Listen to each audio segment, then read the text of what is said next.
प्रधानमंत्री बनने के लिए कोई योग्यता है? कोई परीक्षा पास करनी पड़ती है? विधायक बनने के लिए कोई परीक्षा पास करनी पड़ती है? सांसद बनने के लिए कोई परीक्षा पास करनी पड़ती है? शिक्षा मंत्री, स्वास्थ्य मंत्री, मुख्यमंत्री बनने के लिए कोई परीक्षा पास करनी पड़ती है? लेकिन एमए करके, पीएचडी करके, बीए पास करके, बीकॉम करके, इंजीनियरिंग करके भी अगर आपको लेखपाल बनना है तो सरकार पूछती है तुम्हारे अंदर योग्यता है कि नहीं, पहले पीटी का एग्जाम दो। ये पीटी का एग्जाम नौजवानों का शोषण है।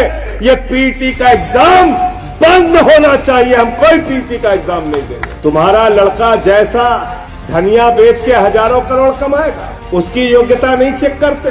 उसको बीसीसीआई का सचिव बना दिया, बेटा हजारों करोड़ क्रिकेट के नाम पे लूटो, अमित शाह के बेटे हो, चिंता करने की जरूरत नहीं। मुझे शर्म आती है उत्तर प्रदेश की आदित्यनाथ की सरकार पे, जो हमारे नौजवानों को जानवरों की तरह गाड़ी में भर के, बसों में भर के पिछले 2 दिनों से परीक्षा केंद्रों पर जाना पड़ रहा है। 1-1 हजार किलोमीटर दूर जाना पड़ रहा है। अरे ऐसे तो जानवर भी नहीं जाते जैसे तुम नौजवानों को लेकर जा रहे हो। ये कहा गया कि पीटी की परीक्षा पास करनी पड़ेगी। युवाओं ने कहा क्यों पास करनी पड़ेगी? बोले तुम्हें अपनी योग्यता साबित करनी है। तुम लेखपाल बनने के काबिल हो कि नहीं हो, तुम क्लर्क बनने के काबिल हो कि नहीं हो, तुम अधीनस्थ चयन सेवा आयोग की भर्ती में सेलेक्ट होने के काबिल हो कि नहीं हो, पहले इसकी परीक्षा दो, तब लेखपाल की परीक्षा दे। पीटी की परीक्षा से कोई नौकरी नहीं मिलेगी आपको। पीटी की परीक्षा से इस उत्तर प्रदेश के नौजवानों को अपनी योग्यता साबित करनी है कि वो लेखपाल बनने के काबिल है।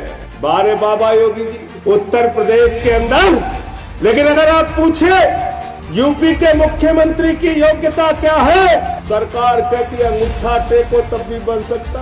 पूछे शिक्षा मंत्री बनने की योग्यता क्या है, सरकार कहती है अंगूठा टेक है फिर भी शिक्षा मंत्री बन सकता। स्वास्थ्य मंत्री बनने की योग्यता क्या है, अंगूठा टेक है तब भी स्वास्थ्य मंत्री बन सकता। अरे उच्च शिक्षा का, विश्वविद्यालय का मंत्री बनने की योग्यता क्या है, अंगूठा टेक है फिर भी बन सकता है। सांसद बनने की योग्यता क्या है, डॉक्टर महेश शर्मा जी ने कहा अंगूठा टेक है फिर भी बन सकता है। अरे विधायक बनने की योग्यता क्या है, बोले अंगूठा टेक है फिर भी बन सकता है। अच्छा सब कुछ छोड़ो, प्रधानमंत्री बनने की योग्यता क्या, बोले अंगूठा टेक है फिर भी बन सकता है। प्रधानमंत्री बनने के लिए कोई योग्यता है? कोई योग्यता है? कोई परीक्षा पास करनी पड़ती है? विधायक बनने के लिए कोई परीक्षा पास करनी पड़ती है?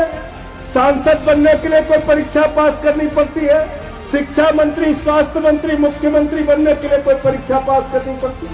लेकिन एमए करके, पीएचडी करके, बीए पास करके, बीकॉम करके, इंजीनियरिंग करके भी अगर आपको लेखपाल बनना है तो सरकार पूछती है तुम्हारे अंदर योग्यता है कि नहीं, पहले पीटी का एग्जाम दो। इसलिए ये पीटी का एग्जाम नौजवानों का शोषण है। मैं चाहता हूं युवक विंग के लोग लखनऊ के अंदर आंदोलन करें, अनशन करें, प्रदर्शन करें, छात्र विंग के लोग इनके साथ मिलकर आंदोलन करें। ये पीटी का एग्जाम बंद होना चाहिए। हम कोई पीटी का एग्जाम नहीं देंगे। तुम्हारा लड़का जैसा धनिया बेच के हजारों करोड़ कमाएगा, उसकी योग्यता नहीं चेक करते। उसको बीसीसीआई का सचिव बना दिया, बेटा हजारों करोड़ क्रिकेट के नाम पे लूटो, अमित शाह के बेटे हो, चिंता करने की जरूरत नहीं। और किसान का बेटा, मजदूर का बेटा, मेरठ में रहने वाला, बागपत में रहने वाला, नोएडा में रहने वाला, गाजियाबाद में रहने वाला, उसको बलिया भेजोगे, उसको गाजीपुर भेजोगे, गाजीपुर वाले को गाजियाबाद भेजोगे, बरेली वाले को बलिया भेजोगे। मुझे शर्म आती है उत्तर प्रदेश की आदित्यनाथ की सरकार पे, जो हमारे नौजवानों को जानवरों की तरह गाड़ी में भर के, बसों में भर के पिछले 2 दिनों से परीक्षा केंद्रों पर जाना पड़ रहा है। 1-1 हजार किलोमीटर दूर जाना पड़ रहा है। अरे ऐसे तो जानवर भी नहीं जाते जैसे तुम नौजवानों को लेकर जा रहे हो। आदित्यनाथ जी मैं पूछना चाहता हूं, नरेंद्र मोदी की रैली होती है, खाने का पैकेट देते हो, बस का किराया देते हो, ट्रेन का किराया देते हो। रैली होती है तो 5 स्टार का स्वागत देते हो, लेकिन जब नौजवान अपनी एक छोटी सी नौकरी के लिए परीक्षा देने के लिए जाता है, और परीक्षा भी नौकरी के लिए नहीं, नौकरी के काबिल है कि नहीं है इसकी योग्यता की परीक्षा देने जाता है, तो उसका शोषण करते।